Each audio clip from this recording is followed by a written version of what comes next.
3장 7절에서 13절까지입니다. 요한계시록 3장 7절에서 13절 말씀. 너무 귀한 말씀이에요. 자, 한 절씩 나눠서 읽겠습니다. 빌라델비아 교회의 사자에게 편지하라. 거룩하고 진실하사 다윗의 열쇠를 가지신 이 곧 열면 닫을 사람이 없고 닫으면 열 사람이 없는 이가 그가 이르시되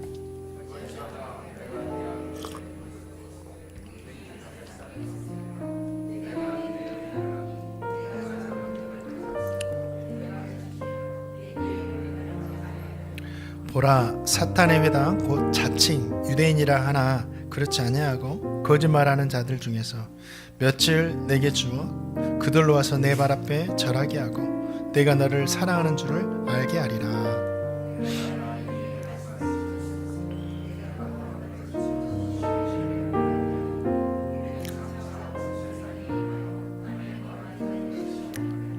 내가 속히 오리니 내가 가진 것을 굳게 잡아 아무도 내 멸관을 빼앗지 못하게 하라.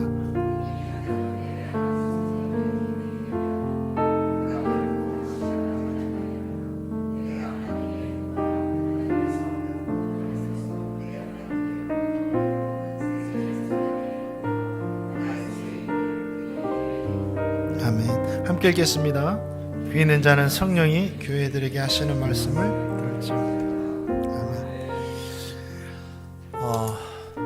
빌라델비아 교회는 주님으로부터 칭찬만 듣는 교회였습니다. 우리 성도님들은 주님으로부터 칭찬만 들으시기를 축원드립니다. 칭찬의 말씀이 8절에 나와 있어요. 내가 작은 능력을 가지고 내 말을 지키며 나를 배반하지 않았다라는 겁니다.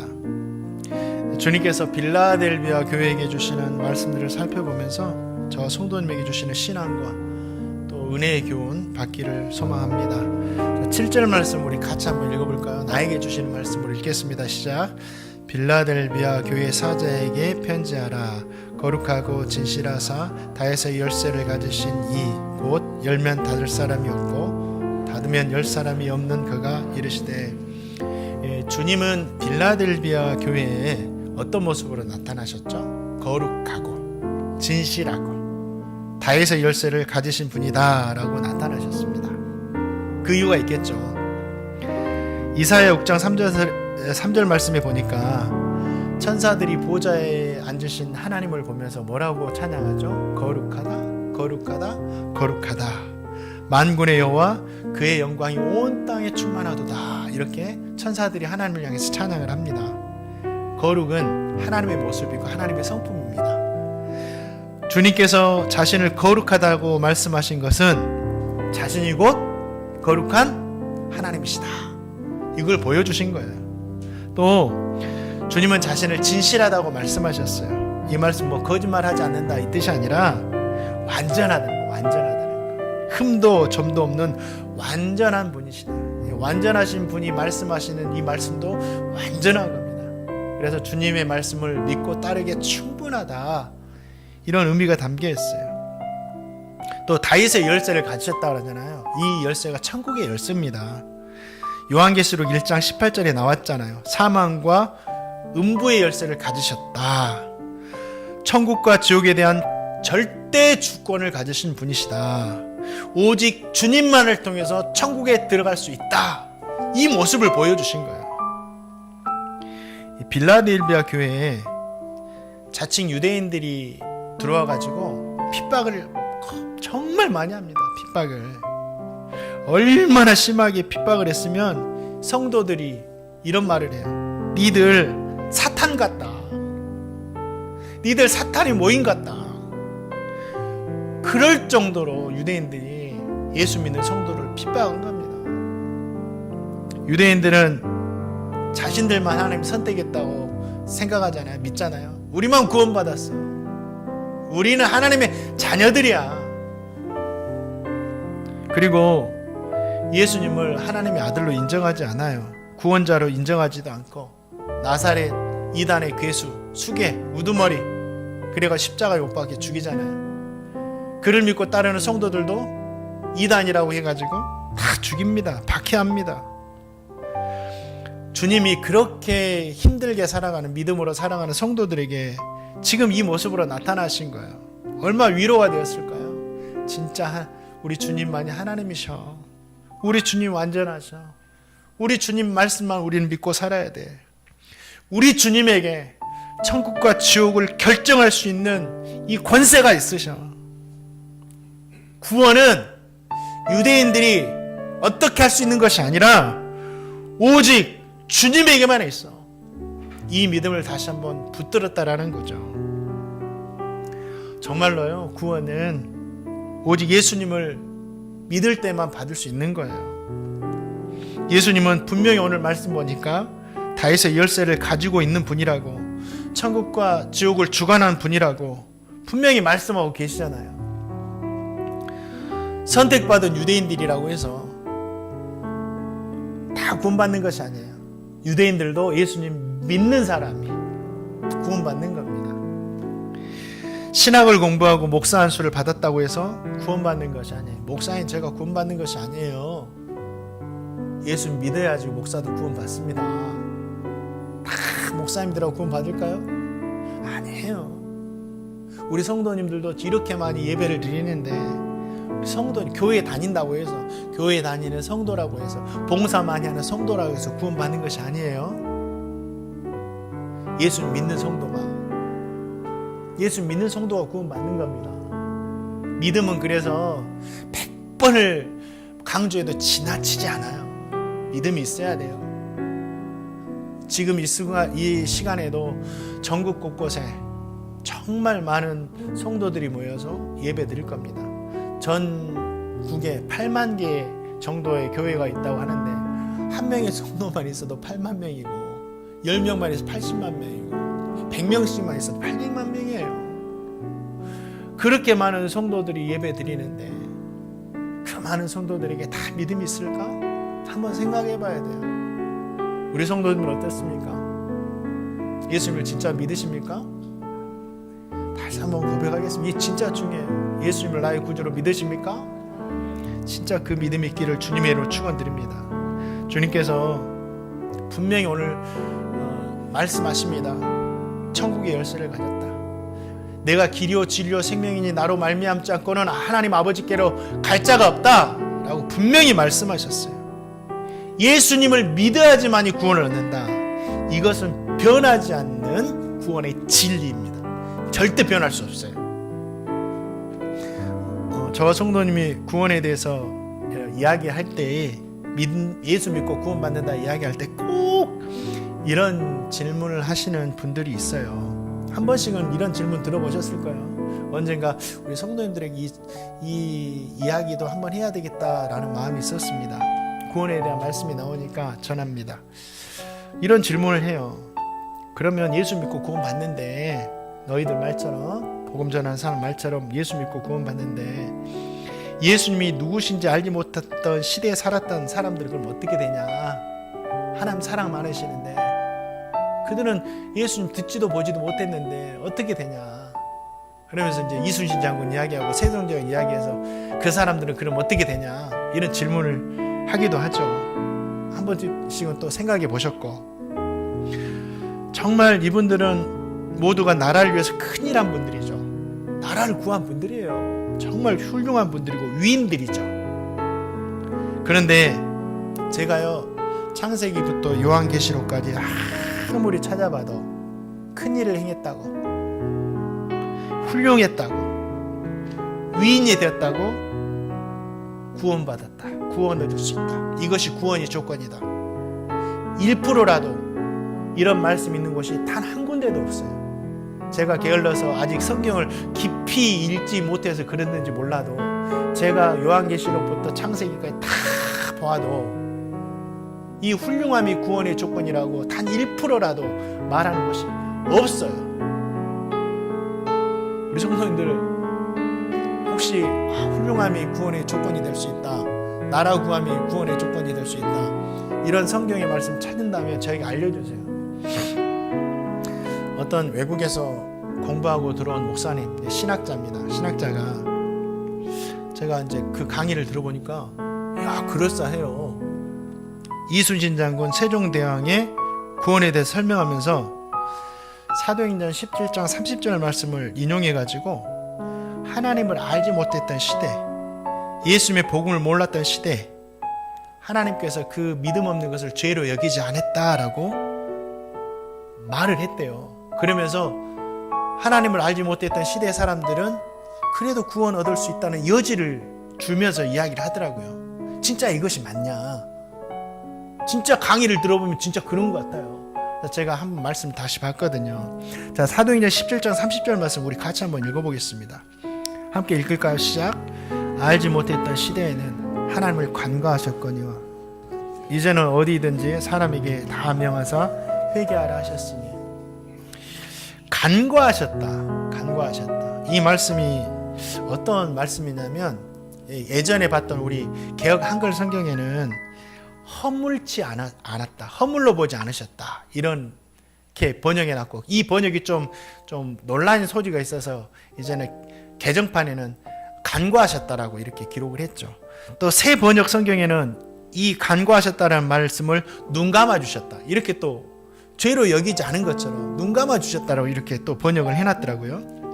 글자로만 본다면, 번역된 글자로만 본다면 예수님을 몰랐던 시대의 사람들은 예수 믿지 않음을 눈 감아 주신 것처럼, 몰라서 그랬으니까 죄로 여기지 않은 것처럼, 구원받을 수 있는 여지가 있는 것처럼 이야기를 하더라고요.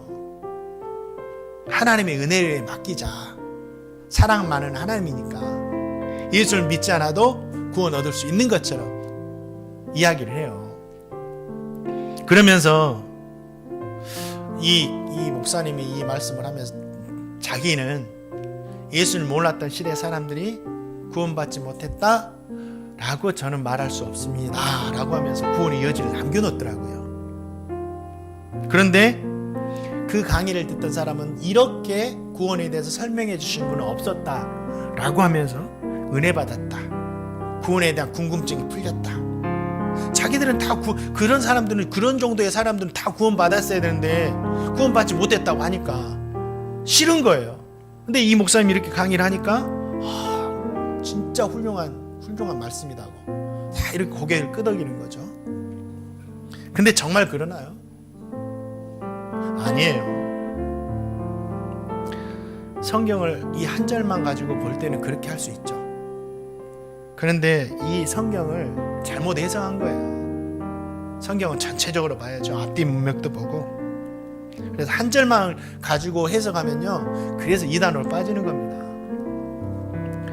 이 말씀이 어떤 말씀이냐면, 바울이 아테네, 그리스의 아테네, 성경에는 아덴으로 나옵니다. 아덴 지역을 방문해요. 방문을 했는데 이 아덴 지역을 돌아보니까 곳곳에 신전들이, 우상들이 가득합니다. 그리스 로마 신화에 나오는 신들이 가득하고, 그 신들을 위해서 곳곳마다, 가는 곳곳마다 신전을 세워놓고 제단을 세워놓는 거예요. 우상들의 제단을. 그래서 그걸 보고 바울이 격분했다고, 화를 냈다고 그랬어요.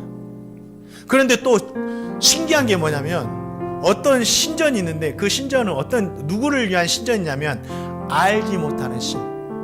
그러니까 그리스 사람들이 그렇게 많은 신들을 만들어 놓고 우리가 아직도 알지 못하는 신이 있을 것이다, 우리가 빼놓은 신이 있을 것이다 하면서 그 알지 못하는 신을 위한 신전을 만들고 제단을 만든 거예요. 그걸 보면서 바울이 그걸 매개로 복음을 전합니다. 너희가 범사에 종교심이 많은 것 같다. 내가 돌아보니까 알지 못하는 신을 위한 제단도 있는데, 야, 그 알지 못하는 신에 대해서 내가 너희들에게 말해준다. 그러면서 그 알지 못하는 신이 누구냐?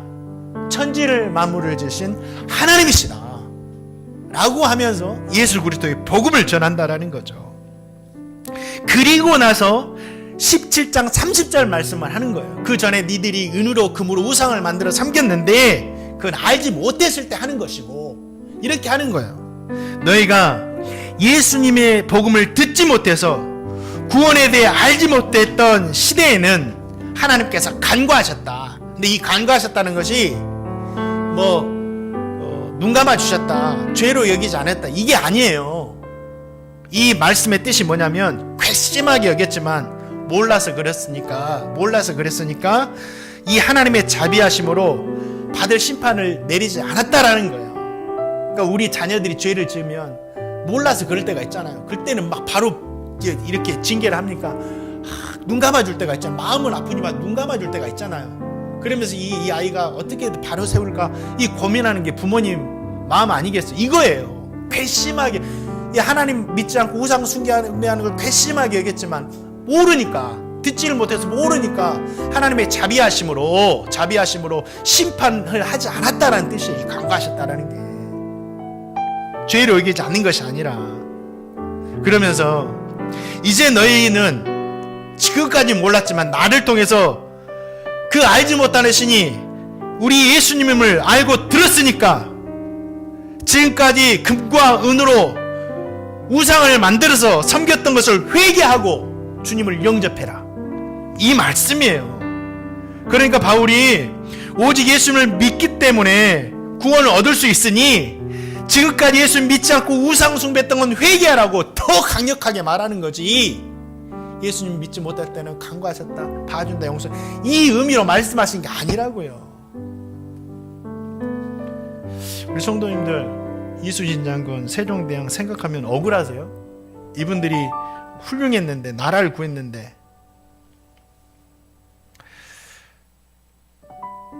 훌륭함, 나라 구함, 이것이 구원의 조건이라면 잘 들으세요. 예수님의 십자가의 죽음은 헛된 죽음이에요. 우리의 훌륭함과 우리의 어떤 노력이 단 1%의 구원의 가능성이 있다면 예수님 죽지 않아요. 우리의 노력으로 구원받을 수 있는데 왜 예수님이 죽으시겠어요? 우리가 훌륭하게 살면, 선하게 살면 구원받을 수 있는데, 그런데 우리의 선함과 노력으로는 단 1%의 구원의 가능성도 없기 때문에, 우리의 노력으로는 절대 구원받을 수 없기 때문에, 죄 용서받을 수 없기 때문에 주님께서 십자가에 죽으신 거예요. 우리가 훌륭함을 구원의 조건으로 본다면 예수님 헛죽으셨다니까요. 사랑하는 성도님들, 진짜 훌륭하게 살았지만 예수 믿지 않아서 죽은 분들 진짜 억울하세요. 그분들 생각하면 막 억울하세요. 그 억울함이 있다면 우리는 어떻게 해야 되는지 아세요? 그 억울한 죽음 만들지 않기 위해서 우리는 복음 전하고 선교하고 더 전도해야 돼요. 그래서 선교사님들이 이 조선 땅에 들어와서 자신의 생명까지 뿌려가지고 우리에게 억울한 죽음 당하지 말라고 복음 전해 주셨던 거예요. 사도 베드로는 이렇게 이야기합니다. 사도행전 4장 12절 말씀, 귀 있는 자는 들어야 돼요. 우리 함께 읽겠습니다. 사도행전 4장 12절 읽겠습니다. 시작.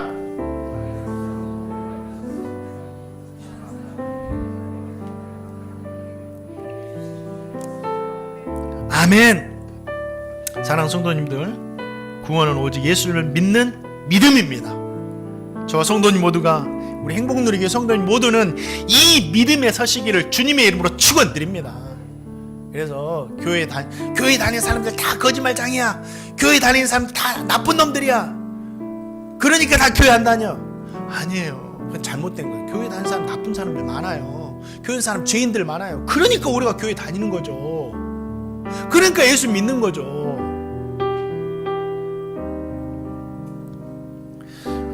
우리 말씀 들으면서 우리 목사님 또 예수님 이야기하고, 또 천국 이야기하고, 또 지옥 이야기하고, 또 구원 이야기하고, 우리 목사님 그것밖에 몰라. 다른 말씀도 좀 하지. 다른 참 명강의 하시는 목사님들처럼 또 사업에 대한 이야기도 하고, 비전, 막 리더십, 뭐 가정, 인간관계, 뭐 진급, 뭐 자녀, 뭐 세상을 투자하는 방법, 건강, 성공, 문화, 이런 말씀도 잘하신 목사님 있는데 왜 우리 목사님 날마다 구원, 지옥, 천국 이야기만 하시냐. 사랑하는 성도님들, 물론 그 외의 것들, 뭐 자녀 교육이나 인간관계나 이것들도 성경 말씀에 관련된 말씀들이 있습니다. 그러나 이거 성경의 핵심이 아니에요. 이러한 이야기들은요, 시중에 나와 있는 진짜 전문가들이 써놓은 책을 통해서 읽으시면 더 잘 들을 수 있어요. 어떤 목사님 설교를 듣는데 저도 진짜 감동이 되는 거예요. 이야, 그러면서 이야, 나도 이렇게 해야지. 이야, 너무 감동이 되는 거예요. 책 이야기도 하시고 세상 이야기도 하시고 말씀 이야기 적절하게 세고 막 이야기 하시는 거예요. 근데 저도 막 혹하는데 어떤 목사님 설교를 듣고 어떤 성도가 댓글로 밑에서 써놨는데 뭐라고 써놨냐면, 목사님 설교를 듣는데 인문학 강의를 듣는 것 같습니다. 이렇게 딱 한 줄 써놓은 거 어떤 성도님이. 저 그 성도 깜짝 놀랐어요. 야, 이 성도님 들을 기가 있네. 저보다 이 박철 목사보다 낫다. 예수님, 천국, 지옥, 구원, 심판, 복음, 믿음, 교회, 선교. 교회 강단은요, 이러한 하나님 말씀 전하라고 있는 곳이에요. 구원에 빠진 말씀, 사람들이 천국 지옥 막 이야기하면 부담스럽고 사람들이 듣기 싫다고, 교회에서는 천국 지옥이 빠진 말씀, 예수님 빠진 말씀, 복음이 빠지고 믿음이 빠진 말씀, 아무리 좋고 우리를 웃게 하고 눈물 나게 하고 감동을 줘도 사람들이 환호를 해도 그것들이 빠진 말씀은요, 생명이 없고 능력 없는 말씀입니다. 그렇게 성경을 사용하면 이 성경은요, 교양서적에 지나지 않아요. 우리가 교양서적 읽으려고 이 성경 말씀을 읽습니까? 구원의 길이 성경에 있기 때문에 이게 있는 거예요. 어떤 사모님께서 주일 설교를 들으시고 난 후에 혼잣말을 하시더라고요. 제가 이제 부목사 사역할 때 지나가면서 들었는데, 도대체 예수님 이야기는 언제 나오는 거예요? 설교 시간에 예수님 이야기 좀 듣고 싶어요. 지나가다 들었지만 꼭 저에게 하시는 말씀 같더라고요. 사랑하는 성도님들, 성도님이 주일날 말씀 들을 때요, 유명 강사들이 들려주는 강의, 세미나 이런 거 기대하지 마세요. 저는 그런 거 하지 못해요. 복음, 영생이 담긴 하나님 말씀 기대하시고 그 말씀에 은혜 받으시기를 주님의 이름으로 축원드립니다. 우리 8절 말씀 한번 읽어볼까요? 하나님 칭찬하시는데, 나의 말씀으로 하나님 제가 이렇게 칭찬받기 원해요. 함께 읽겠습니다. 시작.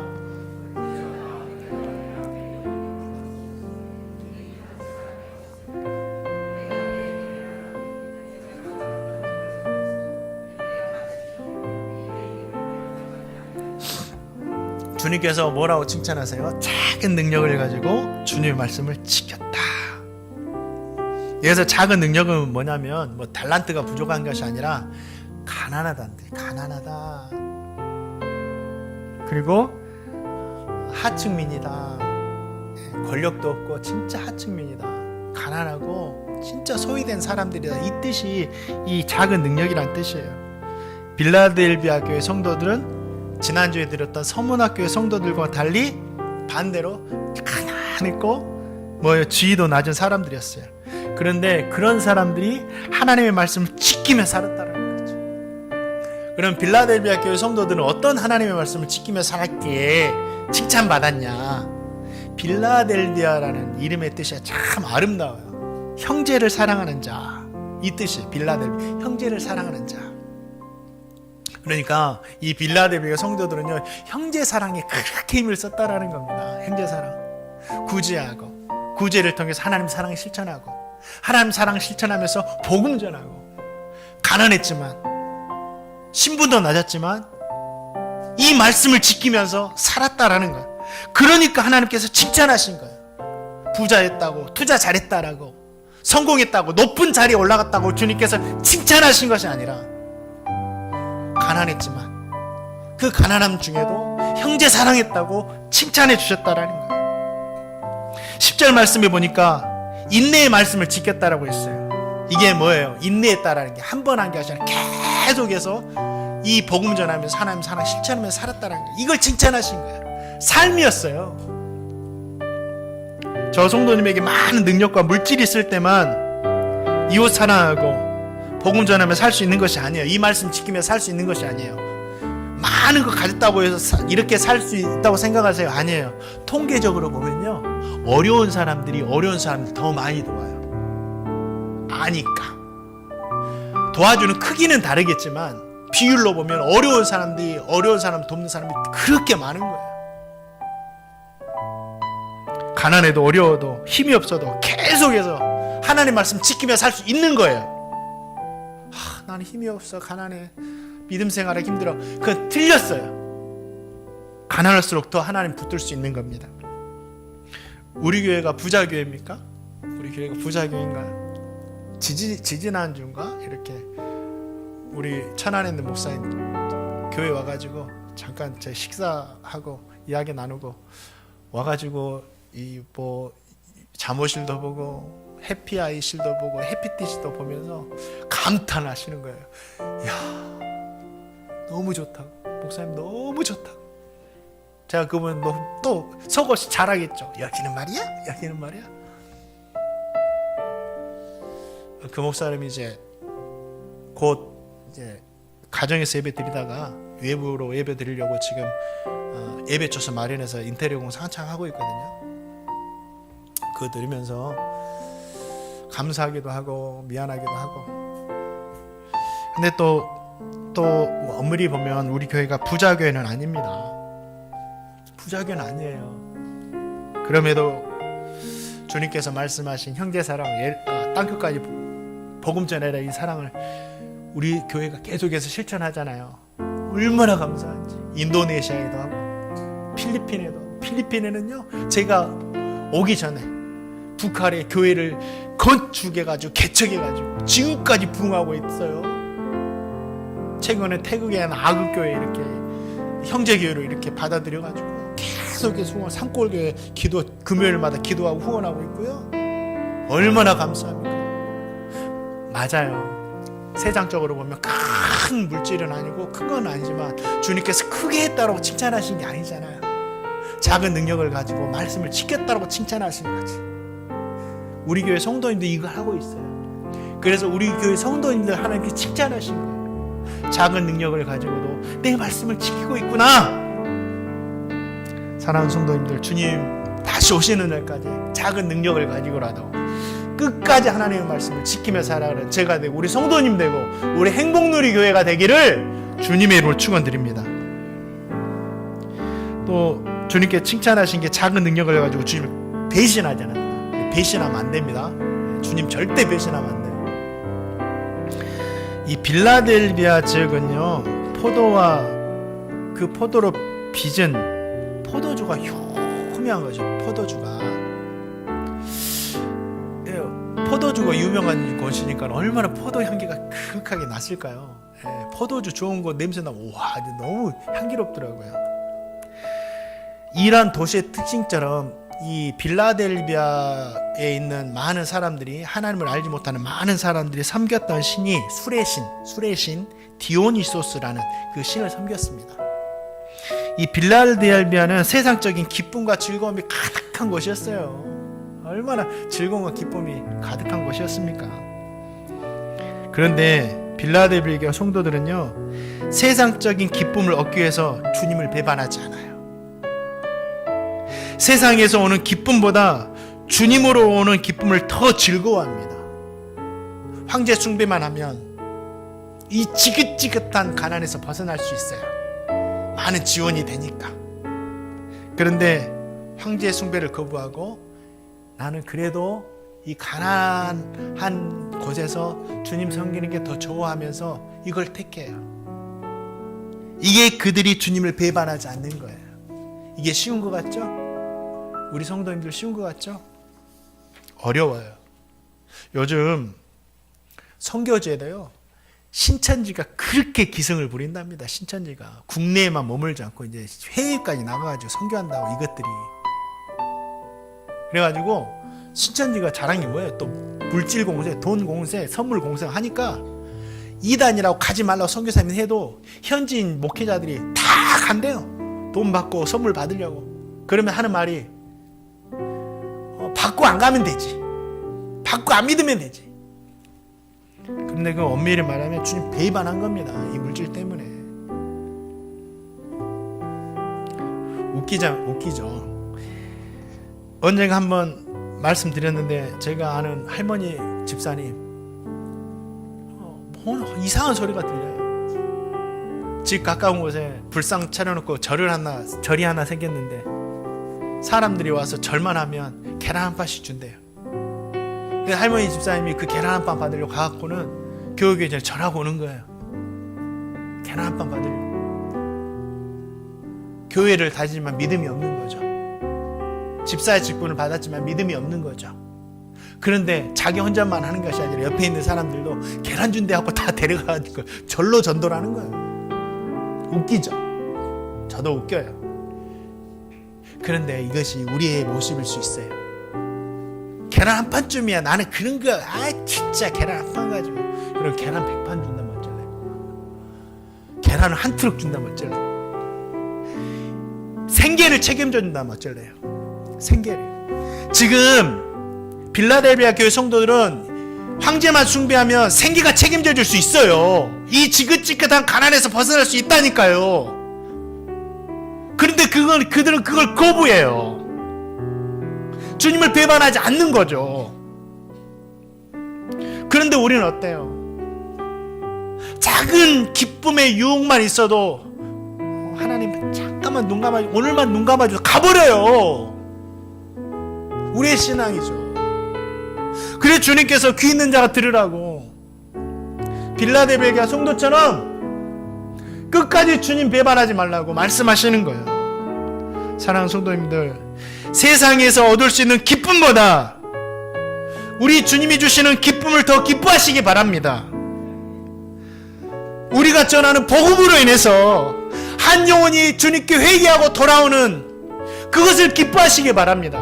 그걸 기뻐해서 빌라델비아 교회 성도들은 세상에 주는 기쁨을 포기하고 주님 믿으면서 형제 사랑을 실천했던 거예요.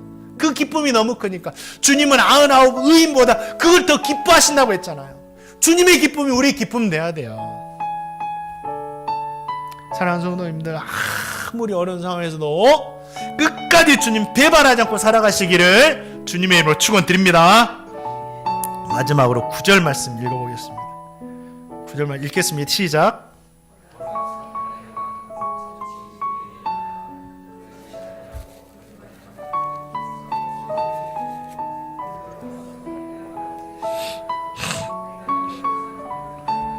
아멘. 우리 성도님들 다 빌라델비아 성도님들 같아요. 지금 심각해요. 지금 대한민국 상황이 진짜 심각합니다. 이 심각한 상황에서 평안하게 살아가십니까? 진짜 그분들 감사해야 돼요. 하루가 멀다 하고 자영업자들이 무너지고 있어요. 진짜 심각합니다. 다 내몰리고 있어요. 언제 전 참 위기의식을 이게 언제 폭탄이 터질까? 진짜 우리 빌라델비아 교회 성도들 같다. 우리 대한민국 성도님들. 그러면서도 믿음 지키면서 살잖아요. 그런 성도들에게 9절 말씀에서 자칭 유대인들이 내 발 앞에 절할 것이다. 11절 말씀에서 면류관을 받게 될 것이다. 이 뭐예요? 승리한다. 믿음이 승리한다. 니들이 지금 힘들어도 이 믿음이 승리한다. 믿음 붙들어라. 믿음이 승리한다. 우리 성도님들, 이 믿음이 승리합니다. 예수 믿는 믿음이 승리합니다. 약속하셨잖아요. 성도의 믿음에 실패는 없다. 비록 지금 작은 능력으로 어려움 속에서 믿음 붙들고 있지만, 그래서 진짜 될까 싶지만 앞이 보이지 않을 때도 있지만, 결국은 주님의 말씀처럼 믿음은 승리하게 될 거예요. 보이지 않아도, 우리가 지금 당장 보이지 않아도. 2차 대전 당시에 독일 콜론의 지하실에 이런 글이 써있는 것이 발견됐어요. 나는 태양이 빛을 발하지 않을 때도 그 태양의 있음을 믿는다. 나는 사랑을 느끼지 못해도 사랑이 있는 것을 믿는다. 하나님께서 침묵하고 계실 때도 나는 하나님을 믿는다. 보이지 않는다고 없는 게 아니에요. 어렵다라고 없는 것이 아닙니다. 하나님 말씀하셨으니 이 믿음은 분명히 승리하게 될 줄 믿습니다. 저는 봤어요.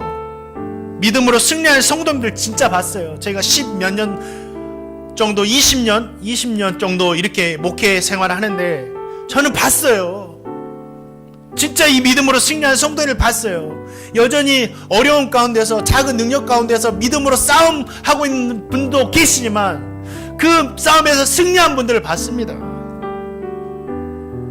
어떤 권사님 정말 예수 믿지 못하게 방해하는 사람들이 얼마나 많습니까? 근데 그 방해함 속에서도 믿음이 승리해요.